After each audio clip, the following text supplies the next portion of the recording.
Good morning, 3D fans. Welcome to another day two of 3D-Con 2021. Just a quick technical note about the session today. I'm going to share my screen really quick. So if you have a 3D TV or a secondary viewing experience, what you can do if you go to the home screen, we just noted that we've updated the Stereoscopic Sessions page with some new supplemental links. If you want to follow along live in a kind of a secondary format, you can click here.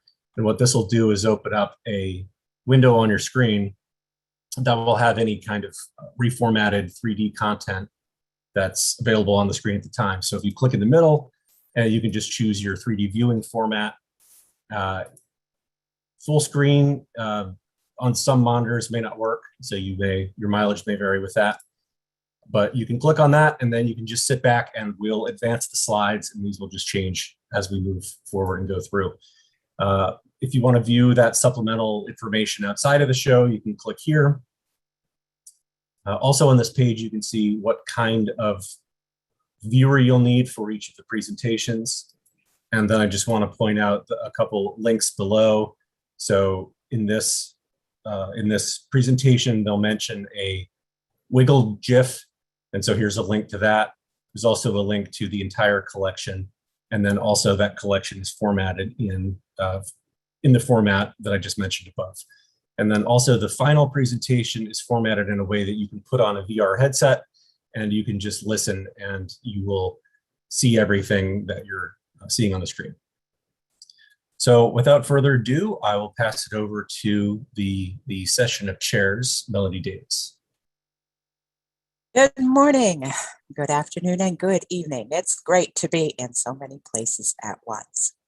I am Melody Davis, zooming to you from Albany, New York, the land of the Mohicans and the Stockbridge Munsee community. Welcome to the sessions on the history of stereoscopic photography at the 47th annual 3D-Con of the National Stereoscopic Association. Today is Lucky Friday the 13th, because you are here and stereo is just like being there. We're so happy to have you along. This is our second annual sessions. Last year's conference is on YouTube and you can catch it if you missed it. This year's is live streamed to YouTube and a recorded version will be posted after today. We would like to thank Convention Chair Steve Beresin, wave Steve, and Technical Director Dave Como, as well as the dedicated officers of the 3D-Con for making the sessions happen.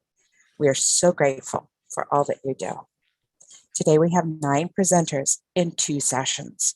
After each session, there will be a 10-minute question and answer period where you are encouraged to use your video.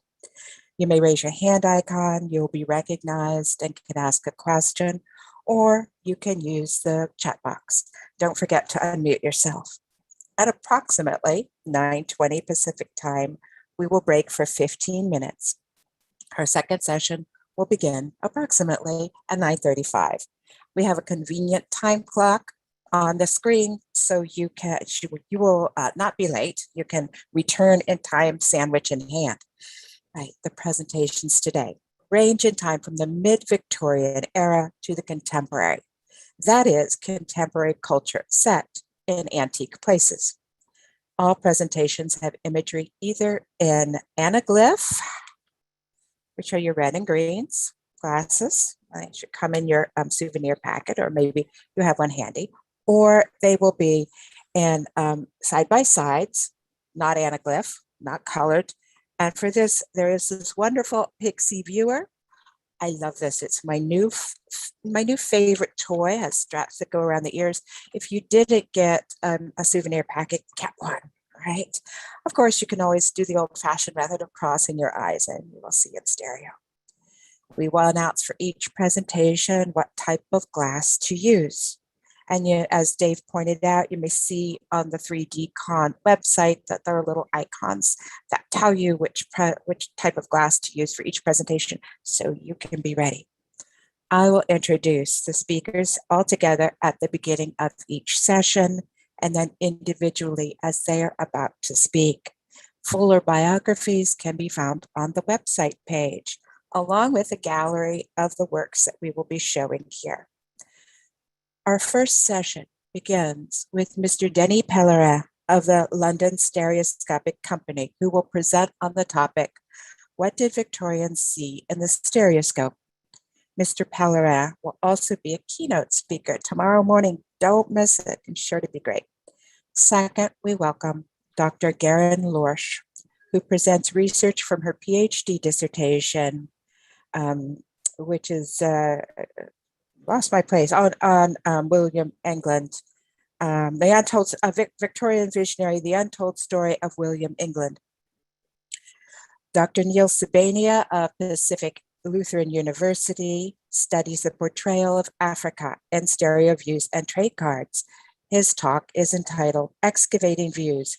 He Looks So Royal and Confident."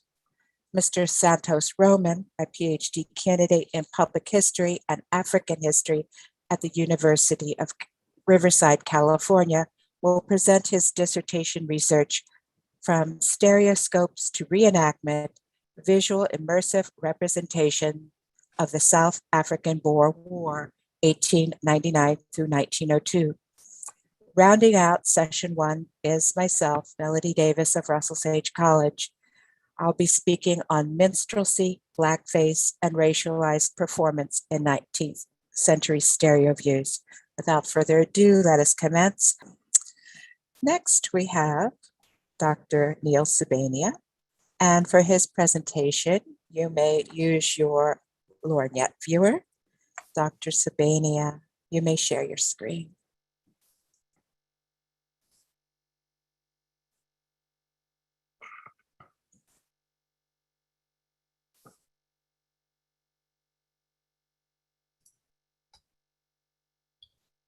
You are still muted. Yep. You're muted. Neil, if you could Neil, unmute. Unmute your microphone.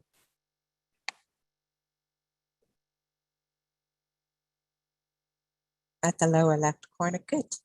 Sorry about that. We can hear you now. Very good.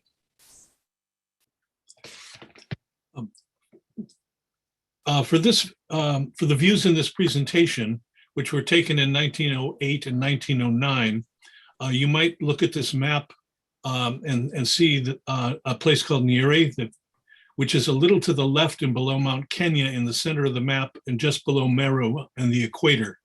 The photographs were taken in this vicinity.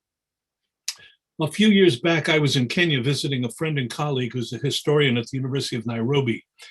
And while I was at his home on the slopes of Mount Kenya, he was proudly showing me photographs that he'd hung on the wall.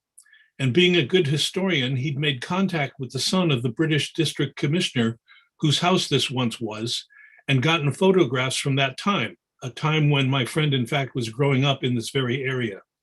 Trying to be clever, I remarked, "But these are all photos of Mzungu, Swahili for white people. You are the preeminent historian of the Kikuyu people. Where are their photographs?" And his response was simply, "I don't have any." I thought I remembered having a couple of stereo views whose titles mentioned Kikuyu, so I simply said I might have some. When I got home, I discovered that I had 7. I scanned one side of each view, printed them 8 by 10, and sent them off to Kenya. Some weeks later, my colleague sent a message regarding a different matter, and then subtly at the end in a postscript said, "Oh, by the way, I've identified the family in the photographs." The identification was possible because one of the stereo's views includes the name Wambugu. And to the best of my knowledge, this is only one of 4 Africans actually named in the hundreds of published views of Africa. Fast forward 2 years, and I was back in Kenya with him, and he'd arranged for us to visit some members of the Wambugu family, 2 grandchildren who lived in Nairobi and some sons who lived on the farm where of the Wambugu family.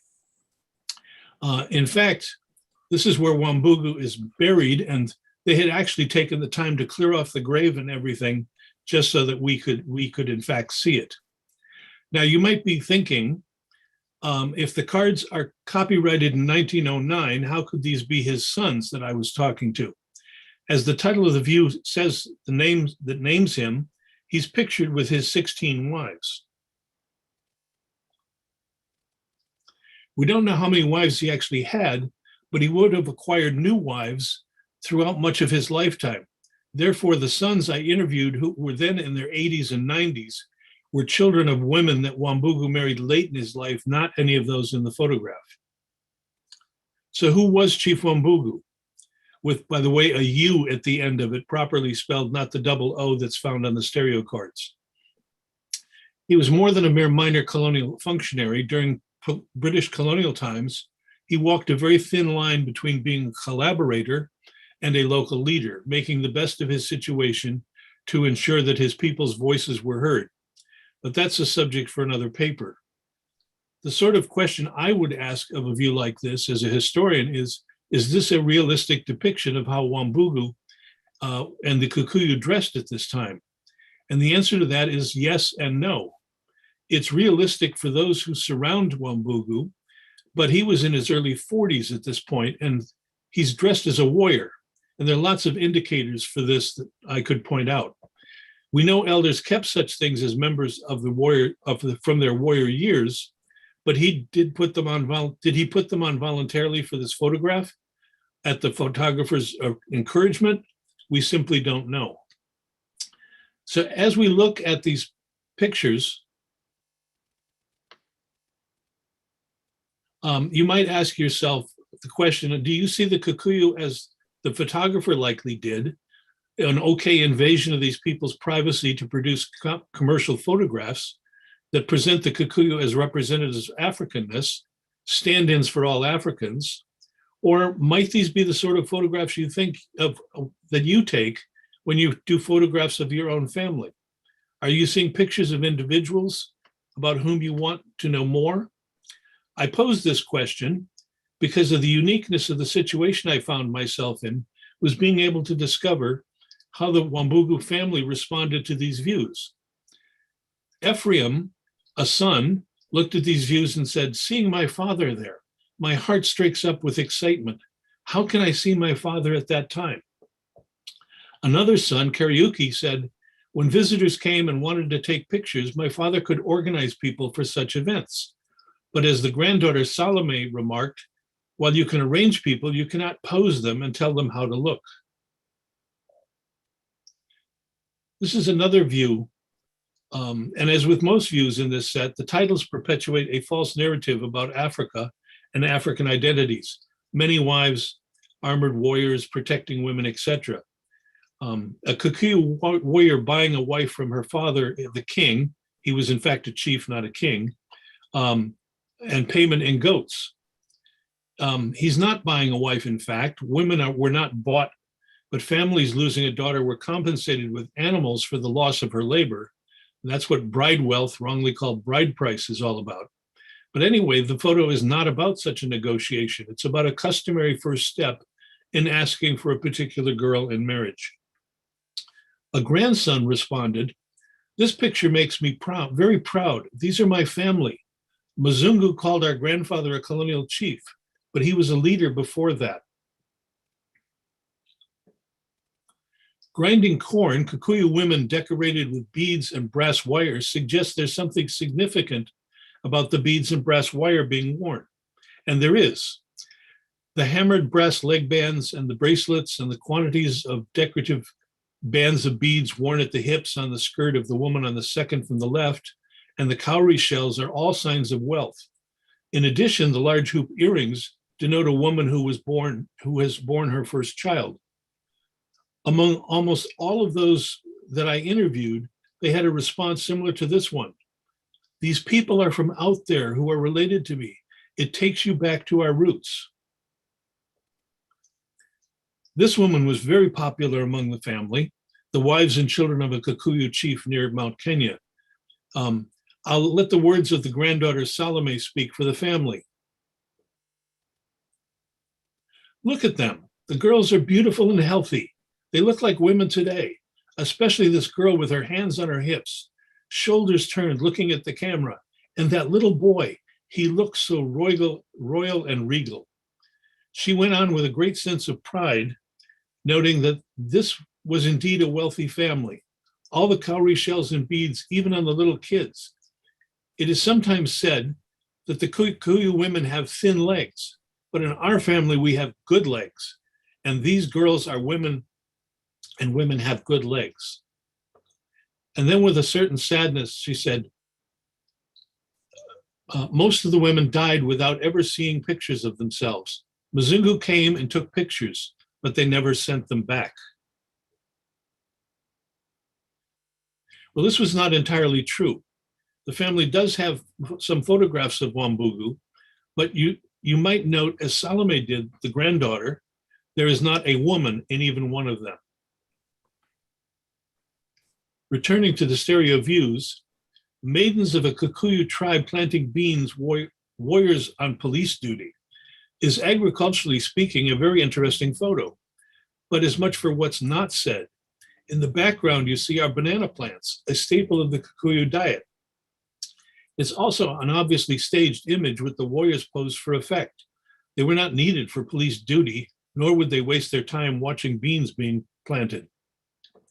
As with theory, a 100-year-old neighbor responded, yes, our warriors raided for cattle, stole some girls, but this wasn't war. We respected old people and women. We didn't burn houses, and the Maasai came and raided us, but there were rules. Maasai were just across the river, and we also traded and intermarried. There's lots of important questions to ask about this image, but the one that the family members kept asking was, when were these taken? You want to think this could be so-and-so. The pictures connect you to another time. So you look at these old folks and try to find resemblances with people today. Parenthetically, the right half of that image was published as a postcard bearing the same number and title of the stereo view. I'd really like to know how many Underwood views were published as postcards, but I'm unaware of any lists. Lastly, is this warriors and women of a village near Mount Kenya in festival dress. Generally speaking, this might be called a festival. It depicts warriors and initiated girls off to a dance. There's a leader on the left holding a stool and a fly whisk. But for Wambugu's relatives and neighbors, again, using the words of the 100-year-old neighbor, you know, most of our history was written by missionaries who described us as uncivilized and uncouth. But the pictures show who we really were, healthy, following our own laws, taking our own medicine, and living good, prosperous lives. In conclusion, people in photos can't talk, though occasionally a reaction can be detected by a physical pose, a facial expression, or a look in the eyes. Rarely, and this is such an instance, the people who were photographed can be given voice by relatives and friends who knew them. These voices from the Wambugu family members put forward an African Kikuyu perspective that enables a much fuller interrogation of the Western view presented in the Underwood's titles. Would that we had this perspective for many more views, and not just for Africa. Thank you.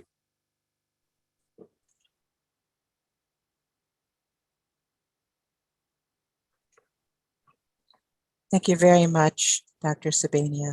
That was fascinating. I hope there are lots of questions for you. I know I have some. Following next is Santos Roman. And for his presentation, please use your Lorgnette viewer. Mr. Roman, you may share your screen.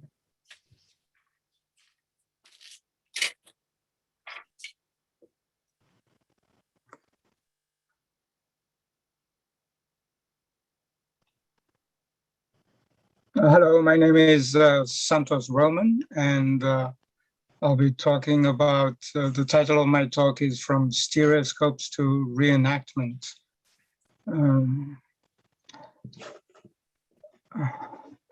What I will be doing for the most part is narrativizing some of the images that I have, that I've found in the Underwood and Underwood collection, and sharing some anecdotes about the images, and in that way, I hope to at least cover. Oh, let me hold on. I do apologize.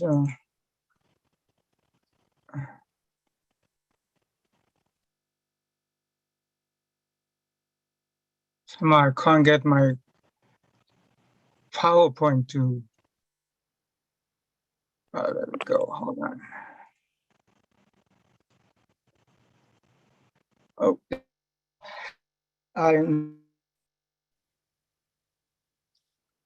Oops, we're on freeze.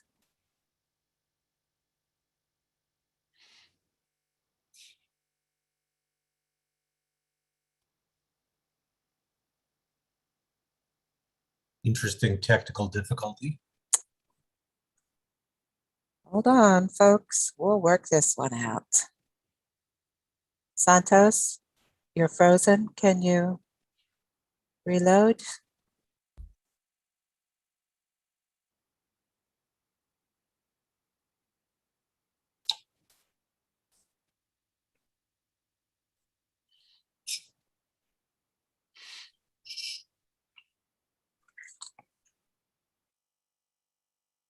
Perhaps we could skip past him and go back. Now you're muted, Melody. Right. I'm not sure he's aware. So why don't we do that? All right.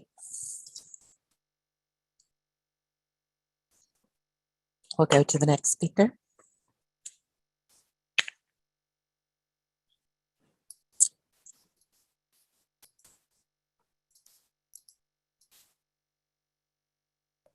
Oh, and that would be you, right? That would be me. That'd be welcome, Melody Davis from Russell Sage College. Thank you. Okay.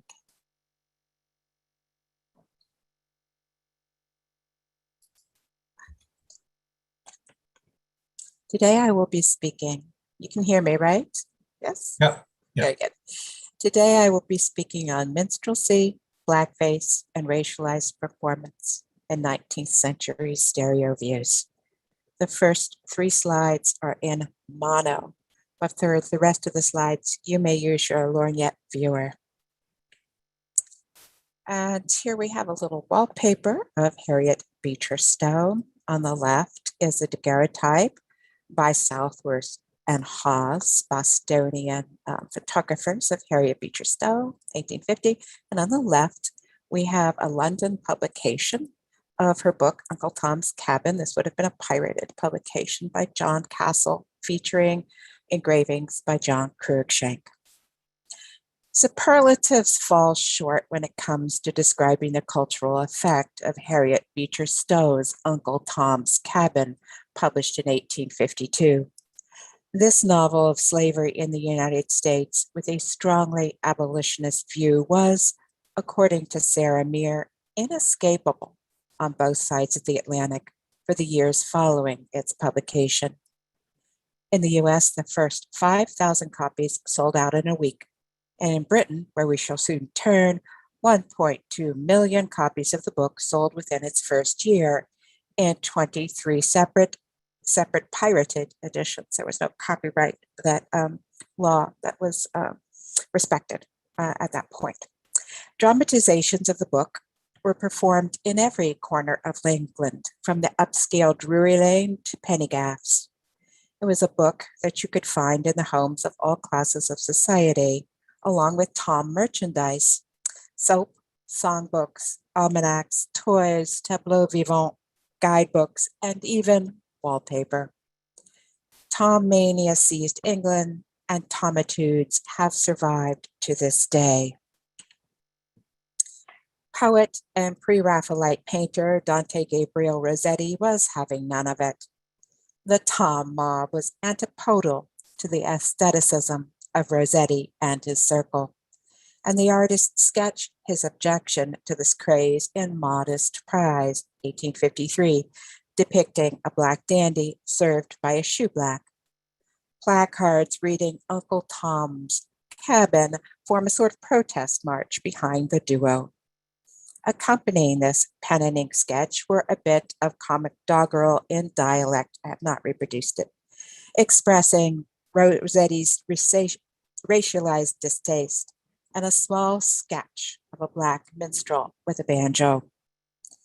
These bits of ephemera reveal not only the ubiquitousness of the Stowe novel, but its integration with minstrelsy, which Sarah Meir has demonstrated.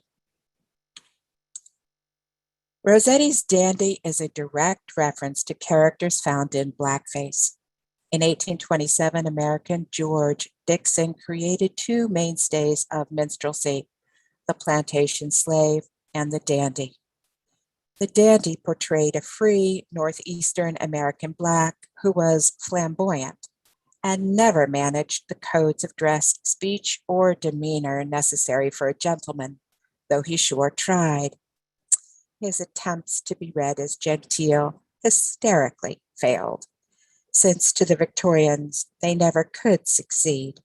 So what you're looking at here are sheet music covers, and on the left is Zip Coon, which is a character created by Dixon, and on the right is an illustration, a lithograph for Long Tail Blue, which was another song about the Black dandy. Some scholars have argued that minstrelsy showed sympathy for slaves and formed alliances with the white working class. It was certainly class crossing. In the minstrel tradition, white male actors would don blackface and purport to show the authentic American Negro with pseudo-dialect and variety acts that were as creative as they could be cruel. In 1836, Thomas D. Daddy Rice brought the character Jim Crow to England. And Jim Crow depicted the dance of a handicapped enslaved porter. Soon, everybody from sweeps to knobs was jumping Jim Crow. Now we go to stereo. Michael Burr, a photographer of comic views from England, employed the minstrel dandy, by then a staple in British culture. In The White Slave, the actor strikes the exact pose of the Rossetti sketch. Thanks to playbills, which form a carnival of free floaters in stereo, in my viewing, they pop and move all over the place. The view can be dated to 1861 to 62. The term white slave was used since the 1830s to evoke starvation level subsistence wages of workers in Britain. White slave could be paradoxical, evoking sympathy between white workers and Black slaves, or rivalry between them as to who had it for worse. The term also refers to American law. One drop of African blood was sufficient to enslave a person. A pink poster that reads Adelphi refers to the theater where minstrel troupes played. And at the bottom we read Octoroon, in reference to Dion Boucicault's play, which debuted there in 1861. The main character of the play, an octoroon or white slave, was auctioned for sale in the play, and her new master, in order to secure his control over her, murders a slave boy who carries documents of manumission and inheritance. But not all is lost. You'll like this story. A self-aware and self-animate camera at the crime scene takes a picture. Though the camera is then shattered, a developed plate is retrieved from it at the climax to reveal the true murderer. The self-made, self-developed glass plate freezes the guilty memory of white crime, which, like trauma, will picture itself. The shoe-black in this view, who by the name of his trade is already called Black, is the white slave of the title, a term charged with racial fear and resentment. The dandy, with garishly green pants and a motley assortment of stripes and plaid, a frilled shirt and top hat, wears minstrel dandy costume. The product of abolition he has crossed from spectacle to threat. The view was staged at the beginning of the American Civil War. Note the abolitionist posters in blue, and it suggests that should the Union win, the consequence will be that whites will find themselves enslaved by newly freed blacks, arriving perhaps on those backgrounded ships. Such a state would be as unnatural as the Swiss bearded lady that we see on the poster type between the dandy's legs. Here is more than a suggestion of emasculation. Minstrelsy played fast and loose with gender, often feminizing men or making their sex indeterminate. Everything is indeterminate here. Shoeblacks at the time were also part of a transatlantic dreamscape as they joined brigades that helped them earn money to emigrate to other countries. The clipper ship for New Orleans, seen in another poster on the far right, reminds us of the many crossings from the Middle Passage to forced immigration. England had pride of place in the first abolishing slavery in the West Indies in 1834. By the middle of the century, we see an about face in abolitionist sentiment. According to Doug Lorimer, a nationalized racism arose among the industrial class. Minstrelsy, correspondingly, lost its edge of worker and slave sympathy and became highly conventionalized. The rolled up eyes, wild hair, exaggerated red lip mouth, banjo, and silly expression in Michael Burr's hoop-de-doo-doo were signs of counterfeit blackness. Robert Nowakowski notes that whites did not wish to be entertained by blacks, but wanted to witness black behavior. Blackface allowed audiences to have it both ways, racial difference observed with racial barriers still intact. In Hoop-de-doo-doo, named for a nonsense song sung by a freed slave, we can see, if we look at the original in magnification, here we go to motto, that the skin is darkened and with the hand coloring. So it's not the so-called natural photographic coloring. I suggest that this is photographic blackface.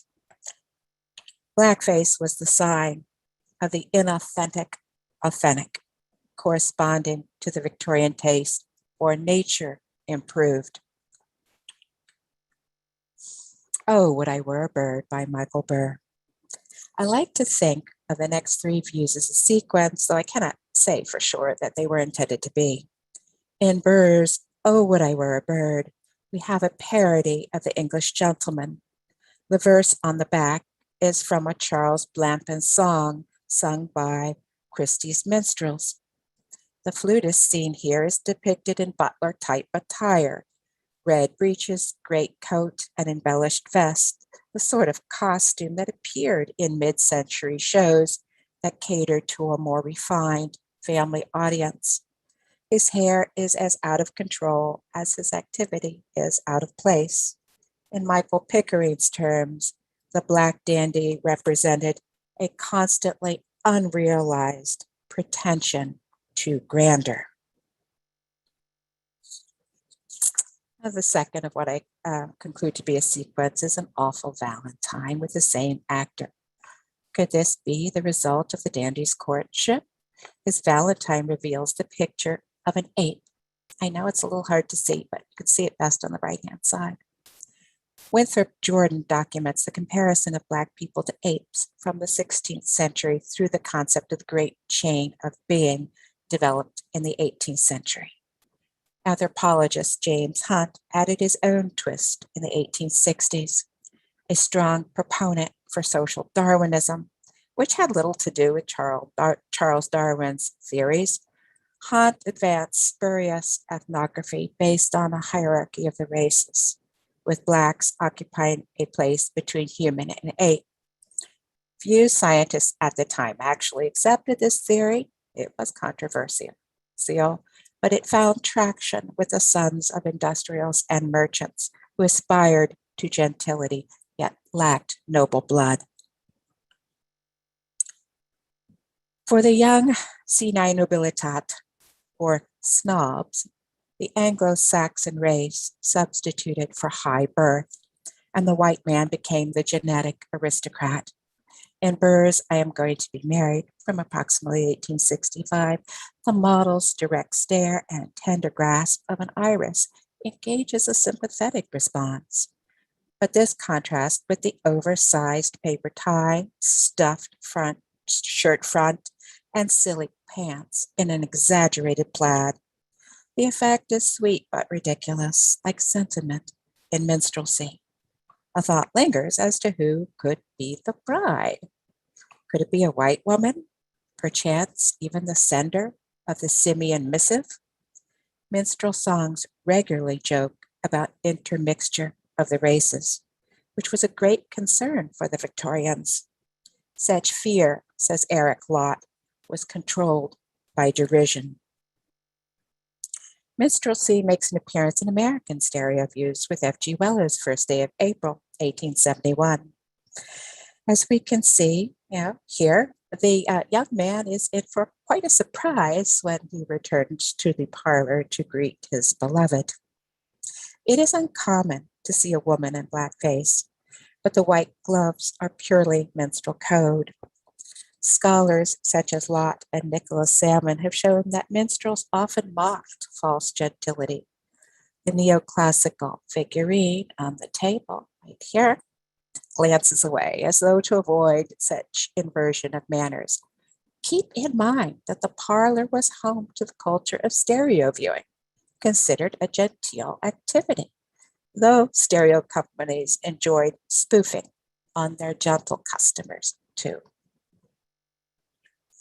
In 1892, the Kilburn Company employed blackface for every member of this all-male ensemble, including the bride in Making the Old Kitchen Rattle. The banjo and fiddle are common instruments of minstrel shows, and an old Uncle Ned type here. He occupies the left side in front of that humble deity, the kitchen stove.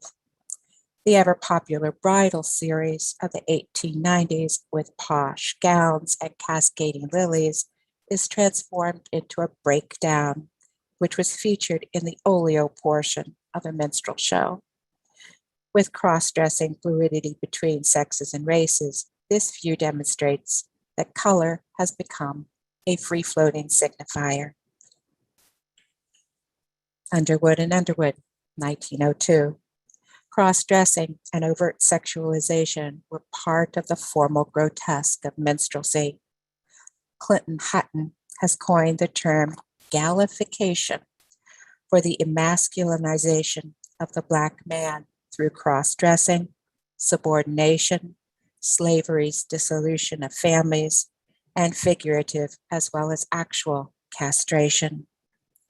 Though Hutton does not discuss minstrelsy, his term gal, that's spelled G-Y-A-L, can apply to this queen speaking a pseudo-dialect that could come directly from the minstrel show. Is your show, lady, when I wears these stockings, I won't find my legs all black? This Underwood and Underwood view flips the old racist joke about washing color off. It's equally ridiculous to consider that color could rub on from stockings. A queen with a non-color fast problem, the actor represents the fear that race or gender are blackleg, only a bit of performance.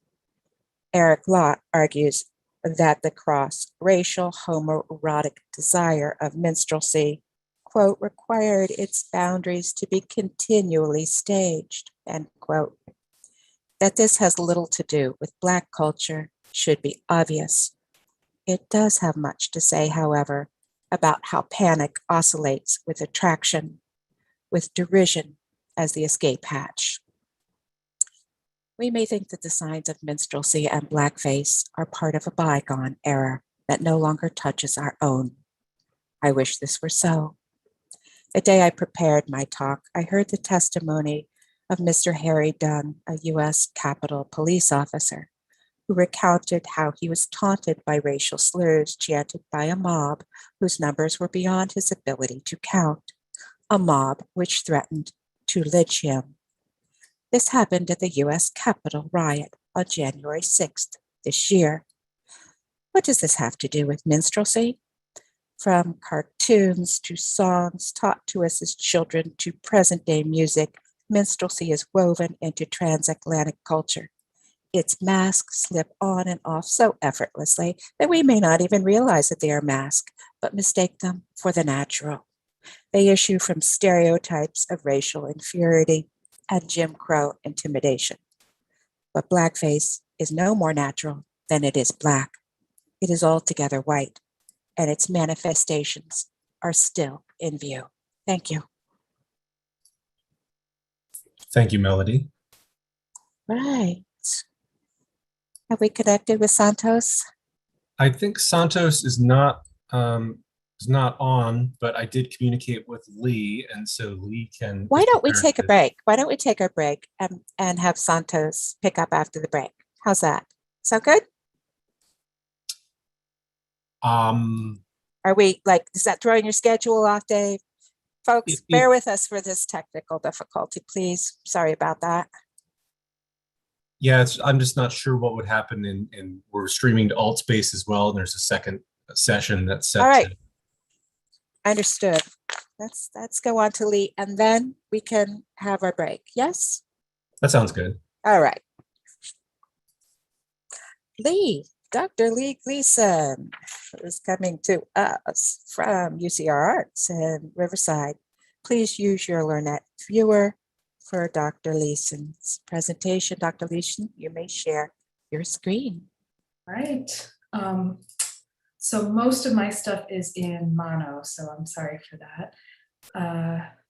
Why is my screen sharing not showing my PowerPoint? Ooh, I might have a problem here. Sorry.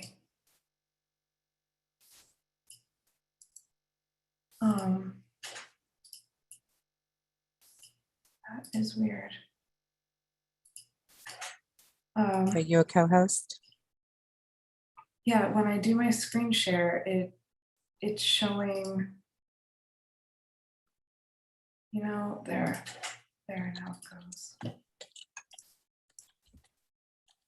Oh, I have privacy settings that I did not because I didn't do our test on this computer. So I'm sorry. And this is like the world's oldest Mac because it's, you know, state funds bought it. Well, let's go with the alternative. And let's take a break, Dave. We're going to take a break, and a little earlier than planned.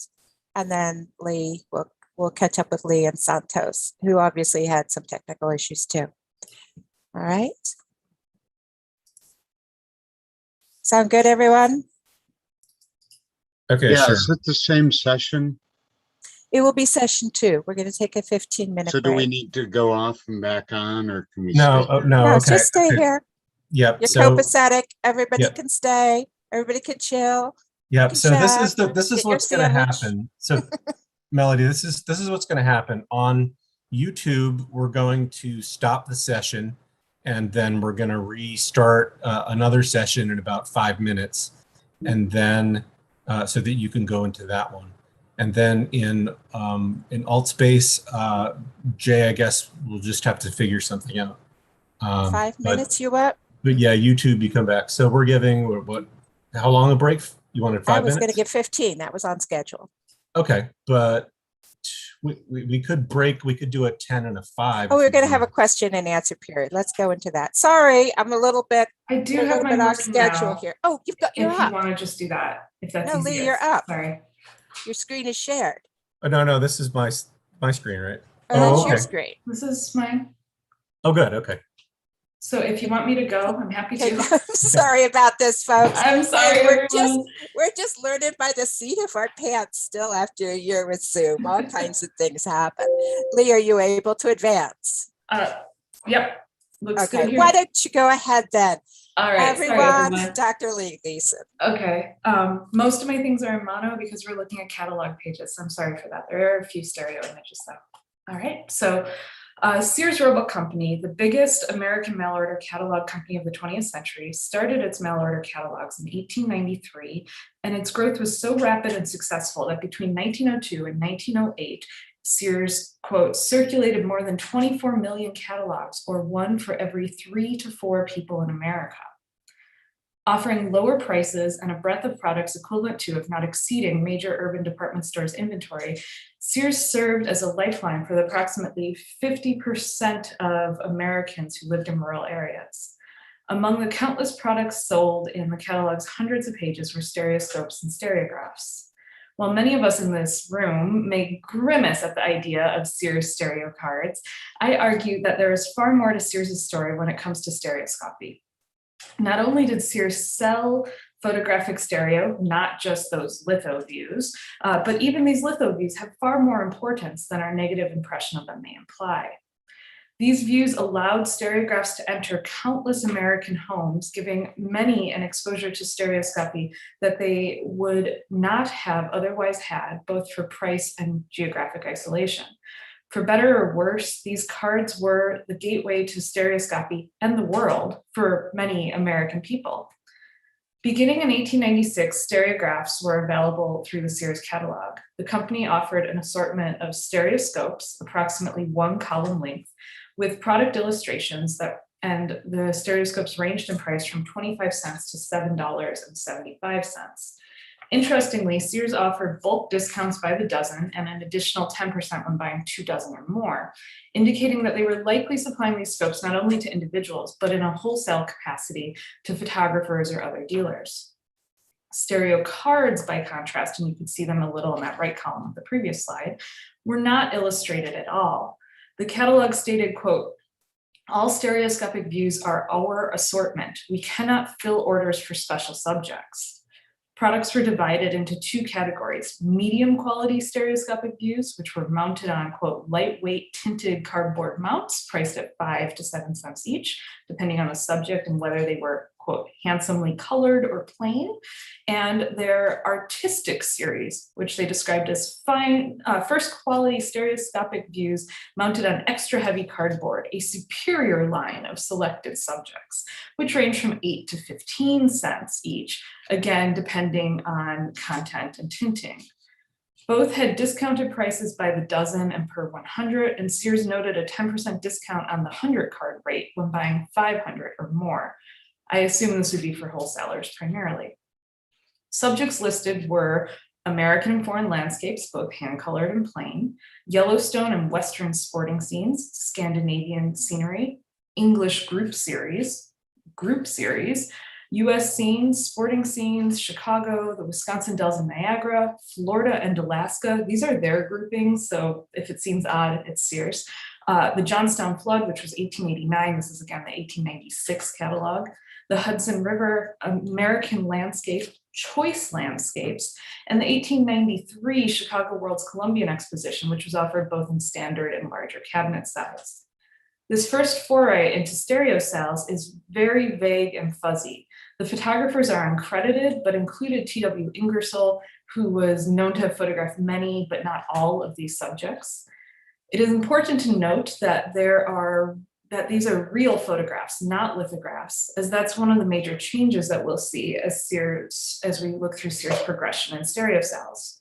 The next year, Sears emphasized the quality of its products in the 1897 catalog, noting, quote, "We do not list cheap, trashy printed views, but only those which are printed on regular photographic paper from a negative." It provided one illustration serving as a sample of their cards, and you can see that illustration here. Unfortunately, it does not carry in stereo. The selection offered in 1897 varies slightly from the previous year, adding Africa, ruins of ancient times, and a significant cache of comic views. In fall 1899, the catalog began emphasizing one's ability to resell these cards, further positioning Sears as a stereo wholesaler. I've excerpted the text here, repeated verbatim in the following year's catalog. The catalog listed bulk pricing for the stereo cards of 1,000 for $28.85, 1,000 tinted views for $44.40, or 1,000 the highest grade for $78. Sears carried on with the same descriptive text and similar offerings and prices for several years. In fall 1899, it added the Spanish American War views, quote, printed from original retouched negatives, which form a splendid souvenir of our latest triumph at arms. In spring 1901, Sears offered a dozen views of the aftermath of the Galveston storm, which happened in 1900.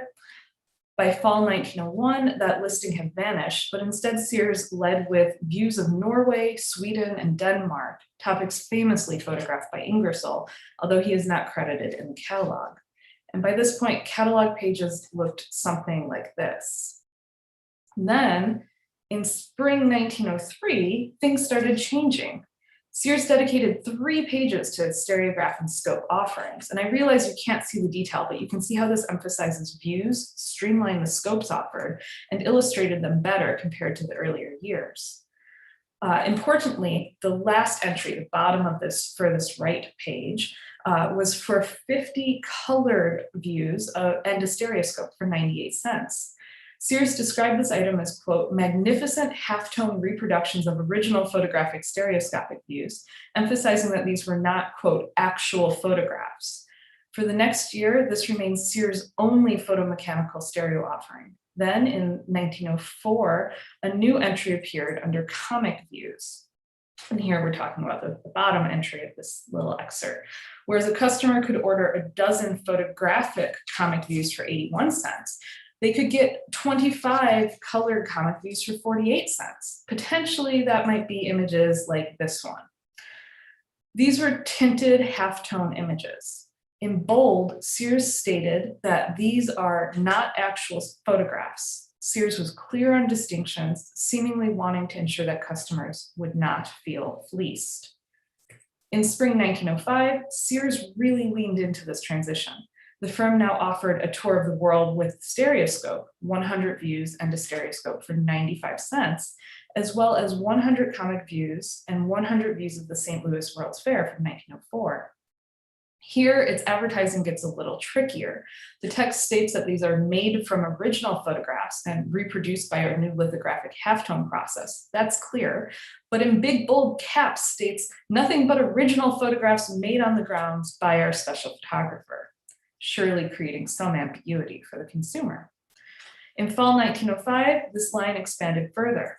In a text-heavy catalog page, Sears now advertised a line of educational series colored stereoscopic views. The text explained how stereoscopic photographs are made and described the wonders of the stereoscope.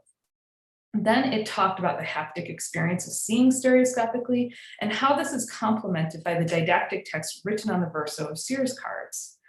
This parallels the features that Keystone and Underwood sales agents emphasized in their door-to-door sales canvas. Then Sears attacked Keystone and Underwood more directly. The text explained that people accustomed to buying cards from agents for $2 per dozen, that being Keystone and Underwood's pricing, might find Sears' pricing dubious because Sears was selling for 85 cents with Keystone and the ilk sold for $16.67. The 85-cent 100-card sets included comic views, a European tour, a hunting, fishing, camping, and Indian life series, the Russo-Japanese War, a world tour, the St. Louis World's Fair, Japan, US, and the Holy Land. Sears then sweetened the deal further by offering a special price of $3.95 for 500 of their litho views, any 5 of those previously named sets. In contrast, Keystone or Underwood would have sold only 24 photographs for virtually the same price. While in this transition, Sears still sold the real photograph stereo cards, but stopped updating its offerings. For example, it still had the 1893 Chicago World's Fair in photographs, but the 1904 St. Louis Fair was only available as lithographs. By spring 1907, Sears added a new litho offering, 60 full-color views of the 1906 San Francisco earthquake. The catalog entry emphasized that there is a, quote, vivid description of each picture and lists dramatic examples of subjects, which will be familiar to anyone who has studied or collected aftermath views like these. The text then emphasizes Sears's new process to produce its views, claiming, quote, "The detail is better, reproducing with perfect fidelity all the original photographic definition." Now, I know we're not sitting in the same room, but I feel like I could still hear a collective groan over that for everyone, how we feel about litho views. So beyond this edition, Sears managed to lower their prices. Now 500 views in a stereoscope sold for $2.98, and the sets of Japan and Europe dropped from 85 cents to 65 cents. By fall 1907, Sears had rebranded its lithos as oleographs, which is simply a fancy term for color lithographs. Touting this process, their prices seem to have increased slightly. Now 200 views for $2.48, and a set of 100 juvenile comic views cost $1.15, and a brand new 100 image comic set was $1.25. In fall 1908, Sears led with a full page of text titled "A Talk with Our Buyer About Quality," wherein Sears's buyer, it tells a whole story here, was not fooled by someone offering pseudo-stereoscopic views, then espoused the quality of the oleograph images, and ended with the declaration that Sears sold 15 million stereographs in the last year. This catalog expanded the offerings too. It added 100 children's story views, quote, "fascinating pictures for the little ones," and its famous 50-card set showing the Sears empire for a greatly discounted price of 30 cents. After removing them from a previous catalog, this volume once again included the genuine photographic views, now priced at 32 and 48 cents per dozen. This was significantly cheaper than the previous pricing. But despite all that, after this catalog volume, the number of pages dedicated to stereography diminished, and Sears crammed everything onto just 2 pages, one listing the many series and one pushing the 200-card set. In fall 1910, Sears offered big reductions, dropping prices as low as 15 cents for the 100 views of Japan. After fall 1910, Sears stopped listing stereoscopy in its catalog until 1924, when a stereoscope reappeared along with 25 and 100 card sets in the toy section. This continued off and on until 1932. In spring 1951, Sears started selling the Viewmaster and select reels, which had continued through the 50s. So now that I've charted Sears' path in stereoscopic selling, I want to take my last bit of time to unpack a new mystery that all this history reveals. Although my access to other archives, and I'm here at the museum in my bleak little office, by the way, has been limited in this last year for obvious reasons, I've spent some time talking about Sears with some collectors and curators, thank you to those in the room, and also looking through my own museum's collections. As far as I can tell, the following is true. Just as the litho cards do not overtly credit Sears, there are not published photographic stereo cards with the Sears name imprinted. Therefore, what were these cards that Sears was selling before the lithos that we know and loathe? Our biggest hints come from the catalog pages and those little illustrations that they publish. Take, for example, the Life of Christ set and the Crucifixion set. The illustrations Sears published look like this, which struck me as identical to this particular card. Now, before you tell me that crucifixion scenes are all going to look pretty similar for obvious reasons, I spent a little time trying to figure out whether this particular one is based on historical painting or drawing, and in looking at a lot of crucifixion imagery, realized that the supporting figures in this narrative had drastically different poses in a lot of depictions than what we see here. Yet it's a perfect match when we look at the figures, if you can see my mouse, the pointing man, the person turned in contrapposto here, to the Sears illustration. And for that matter, this exact composition carried through to the lithographic image, which Sears sold as a set for 29 cents after 1924. I mulled this over for some time, and I'm sure a few of you in the room have had conversations with me about it. I wondered whether some of those generic series stereographs, the ones that we think of as bootleg images, like this Life of Christ image here, might actually be what Sears was selling. This would go against their claim that Sears was selling quality views, because we know a lot of those series bootlegs are muddy, inferior images. But it got me wondering whether Sears might be the source for some of these bootlegs that we encounter everywhere. It's possible, although I'm not convinced. And another theory has really started to prevail. One of Sears' regularly featured illustrations from the photo card era was the popular Stand Rock Leap image from the Wisconsin Dells. Collector Gary Deneen has a particular interest in this image, so I asked him whether the Stand Rock Leap existed in an unmarked bootleg or other uncredited sort of views. Gary reported that the Stand Rock Leap version that exists in the litho card is sourced from Ingersoll. Gary has it as an Ingersoll imprint here on the bottom, as well as a card with the Liberty Brand Educational Series imprint. Looking into Liberty Brand a bit more, I see that the Library of Congress owns quite a few photographs bearing that imprint of the World's Columbian Exposition, another topic that Sears sold profusely. But it is also, so it's perhaps possible that Liberty Brand was a front for Sears images, but it's also quite possible that Sears sold cards bearing individual photographers' imprint, such as the Ingersoll card we see here on the bottom. In support of this theory, it's worth noting that the Ingersoll cards often list series that seem to relate directly to Sears catalog groupings. For some examples drawn from the California Museum of Photography's collection, here's a Yellowstone image, and I'll give you guys a second for those who like viewing them in 3D. And here it is tinted as American Picturesque. Keep in mind that Sears charged extra for these tinted images. And finally, here is an Ingersoll American Cities image of the city of St. Paul. Although there aren't catalog sketches for any of these images, they do seem as categories to map fairly closely to Sears stereo themes and topics.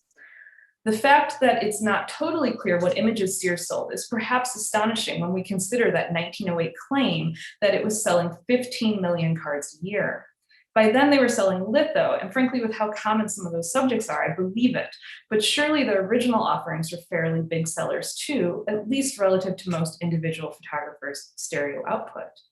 I think the shift in the type of stereographs sold in mail order catalogs responded directly to the success of stereograph distribution through the door-to-door sales-based publishers. Sears switched to mass-produced goods, lithograph prints rather than original photographs, in response to Keystone and its peers' success in selling views that had educational value. This represents a classic response of big business to cut costs and production lines to remain competitive. Sears' oleograph cards grossly undercut the pricing of its competitors, and although its claims of superior product might feel dubious to the stereo connoisseurs listening today, the voice of authority in the catalog pages may have left some shoppers convinced and perhaps even satisfied with their purchase. And although we don't have stats on any year but this 1908 claim, I think it's something we need to keep in mind when we otherwise discount Sears as a stereo distributor.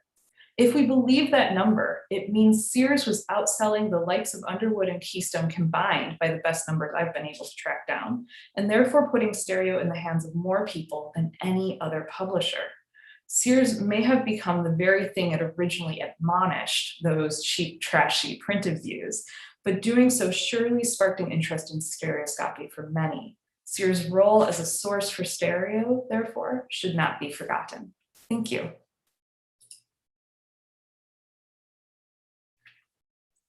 Thank you so much, Dr. Gleason. Let's have a Q&A now. We'll have a 10-minute Q&A, then we'll break and regroup for the final session, the session number 2. So, Dave, are we ready to, we got the chat box. You can use the chat box, and we should also unmute everybody. Okay, so what we will do is I'm going right now, and I'm going to allow I'm going to allow the chat. So the chat is that panelists, hosts and co-hosts.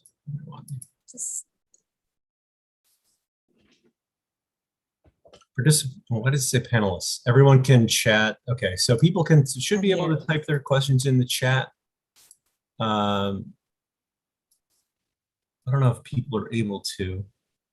Can we unmute? That would be great. Well, what we can do is if people can go down to the reactions and then click on the raise hand button. And then what that'll do is we can call on people in order. Sounds good.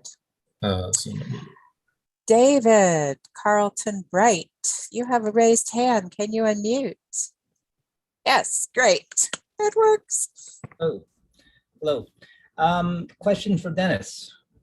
I loved your presentation, and I noticed on one of them there was a handwritten signature on the left-hand lower right-hand corner of one of the images, and I said to myself, as a stereooptical photographer, wouldn't you know that if you mark something on one, you have to either do it identical at the other or don't do any at all? I was just wondering, I was surprised to see it was signed by the artist. That was a view by Frith, and actually Frith did that because at the time he didn't want to copyright his photos because it was a very expensive process, but he didn't want people to copy them either. So he signed usually one half of his negatives. So most of Frith's photos are signed, and there is a number as well. So that's how so a lot of people said entered a stationer's hole, which was actually copyrighted, but they didn't. They thought it was too expensive, too difficult, and so they just signed or indicated something on the pictures to prove that it was their own picture. I see. So it's like a watermark that Yes. no one can change, right? That's right. Yeah. And you know exactly which one I mean then. Yes, I do. Okay, thanks. Welcome. Any other questions? Don't be shy.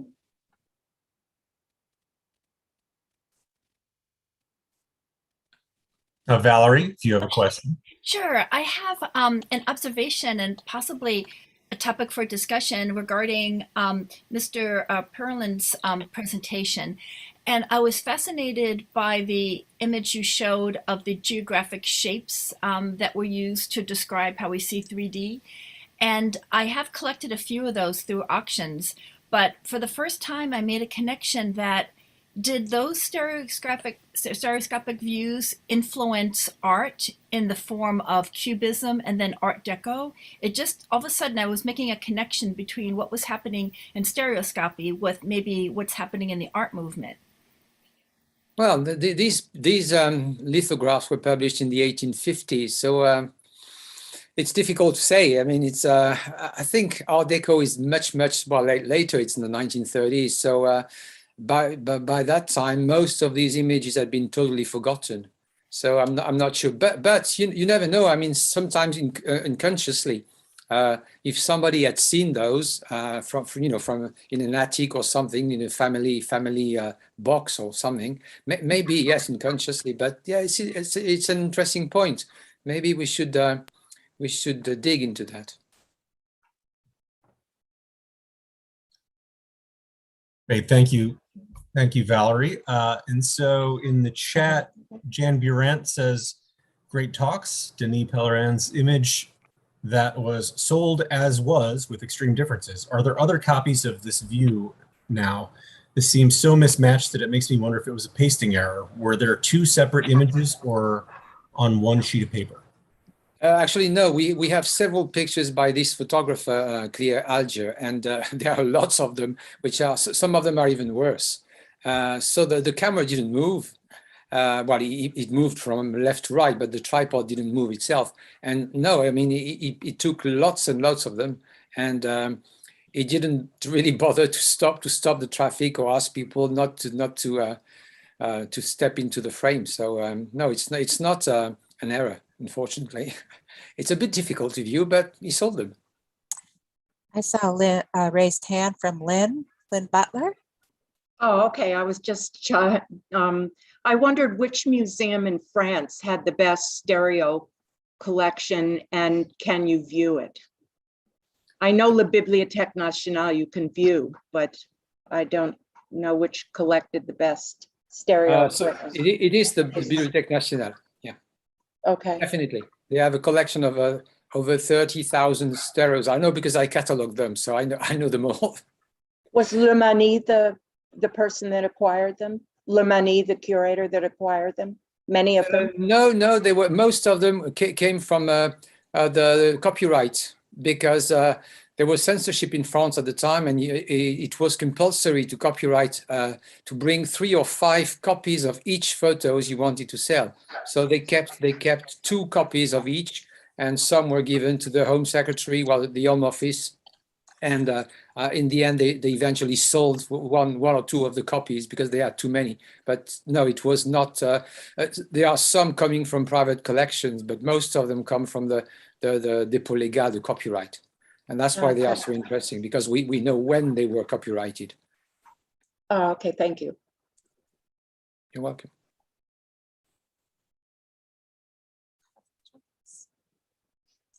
I have one for Dr. Sabania. The procession with people wearing kaolin white. Was that a funeral procession? No, it's probably following some sort of an initiation ceremony for young boys. Okay, how can you tell that? Simply because my colleague and I spent a lot of time looking at each of these individual images, along with a great aunt of his who was able to identify all the various adornment that everyone's wearing, and was basically alive during some of the period when these would have taken or heard about them from her own mother. So we have quite extensive knowledge of each of those photographs. I've since identified an 8th photograph as well that's also Kikuyu that Underwood published. And I've also identified the photographer and that who I had misidentified to begin with. But it's a Dutkovich. And at any rate, there's lots more to be written about these images. Have you published on this material?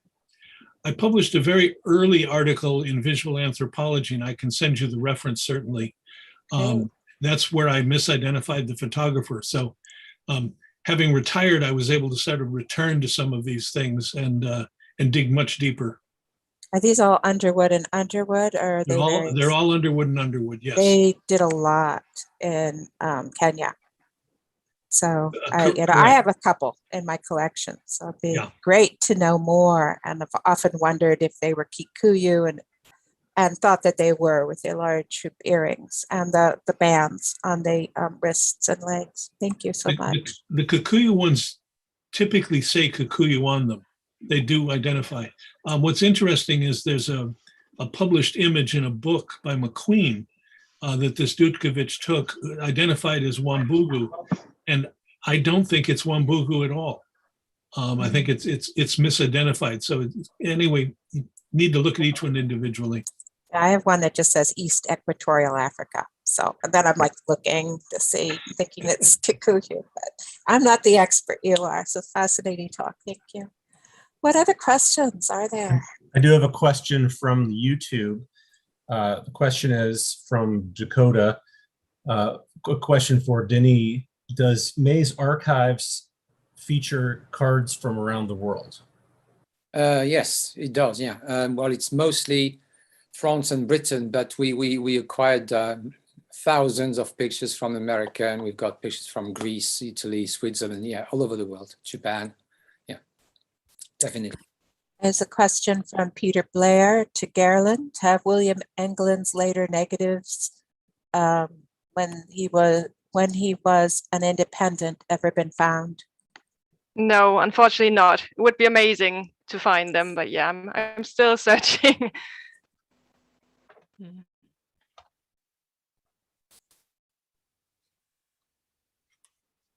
think Eric is raising his hand. Eric Kurland. Okay, go ahead, Eric. Yeah. I have a question for Lee Gleason. I found the Sears presentation really fascinating, and you spoke to how the photographic cards didn't have any indication of Sears having manufactured them. I was wondering if you found that with the cheap litho cards, was there any indication on those cards as to who the publisher was? No, I mean, a lot of them will say on the bottom, copyright T.W. Ingersoll, and that's the tell that it's Sears. But it's not even as simple as like Ed Earl's Points of View book, I think, claims that one color border is Sears and the other is Ward's, and it's more fluid than that. So it's hard to distinguish. And there were other litho publishers and lots of premiums that were printed in litho beyond the Sears stuff. But there's a fair amount documented for people who've worked in Ingersoll that he was very much in bed with Sears. And so that's kind of the easiest way. Thank you. Thank you. Yeah, thanks. Great. A question from Paul and Marianne. Yeah, hi, thank you. I have a question for Lee, please.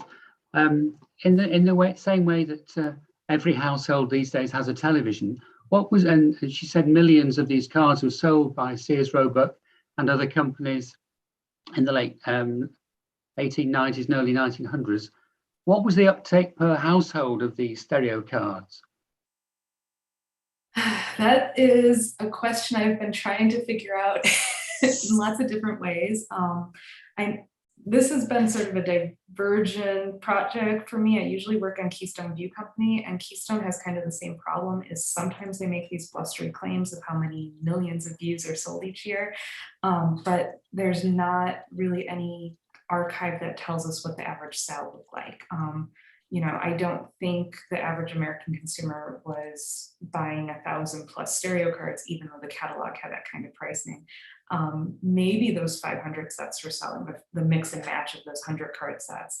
But even that seems like a lot to get all at once. So, but I mean, one of the things is even if they only sold in 500 card blocks, that's 30,000 households that would, to hit that millions number. You know, they were apparently, if we believe their numbers, and that's a whole other question we can feel skeptical at. You know, we know that they were placing them everywhere, you know, just, but those numbers could be puffery. If I may interject just a little bit, I began in stereo view research with my family's collection. They were like middle class, sub-middle class farmers in Pennsylvania.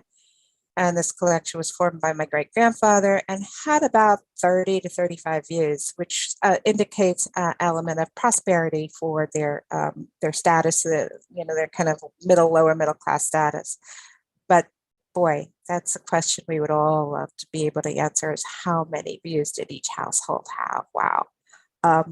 They were everywhere though, in some number. I have another question for Lee. Lee, your picture, chromolithograph. At least you called it a halftone lithograph with hand coloring, but I was wondering if it were a chromolithograph. It was the child with the chocolate smeared on the face. I believe it was 1898. So it was a litho. I think I called it tinted, but yeah, obviously it was printed in color. Yes. It's a chromolithograph. Yeah. Okay, thank you. Just wanted to clear that up. And I see the comment Dave brought in from YouTube, and so I want to say thank you to Dakota. Since that's from our collection, I will update our catalog records. So I always appreciate intel like that. Fantastic. Want to kick to Colleen for a question? Maybe this is the last one.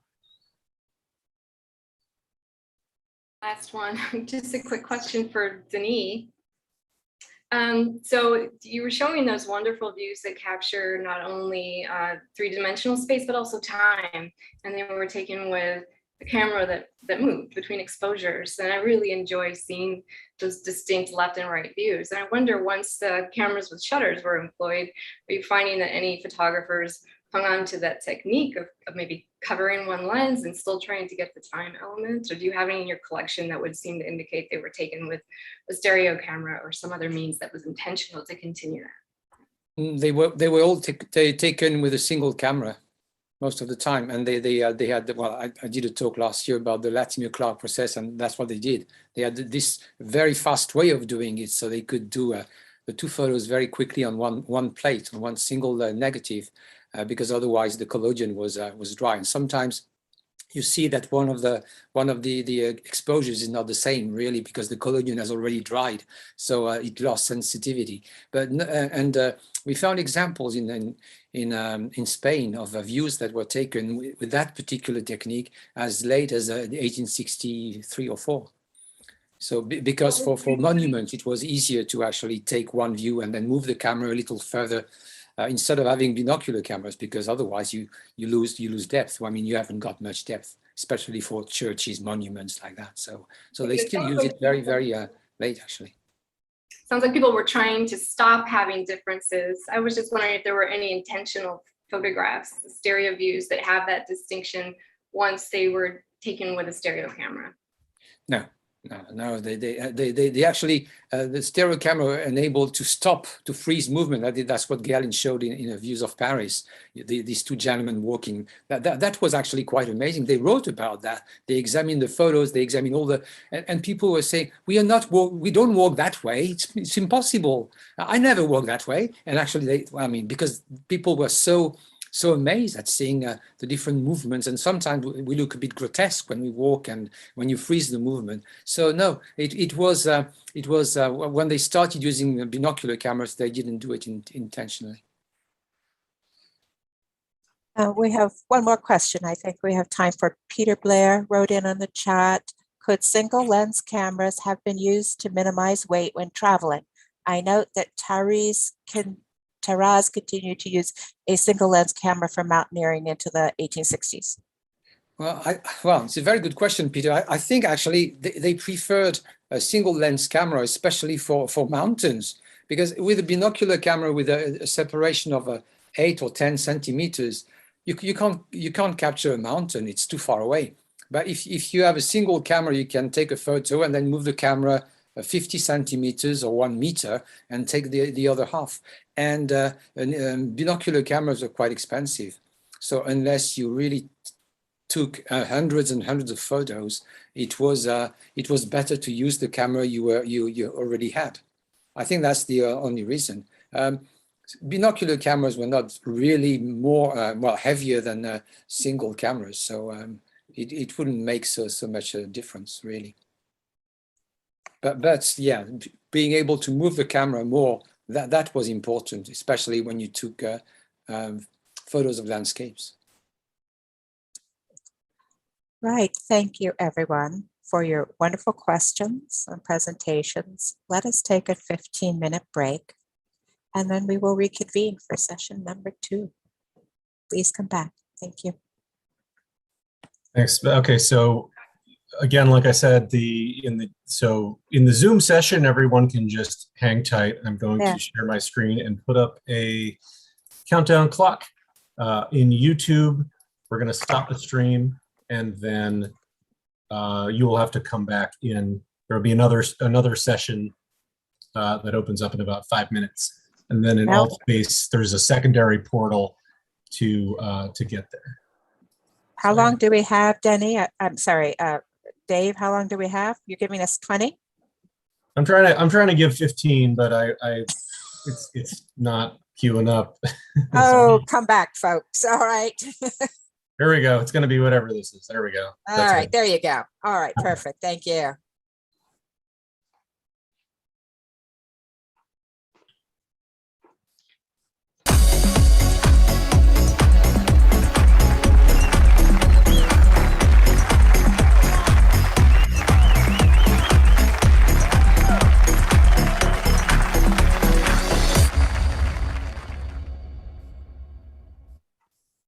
I never got any clear measurements. I just used a bunch of leads.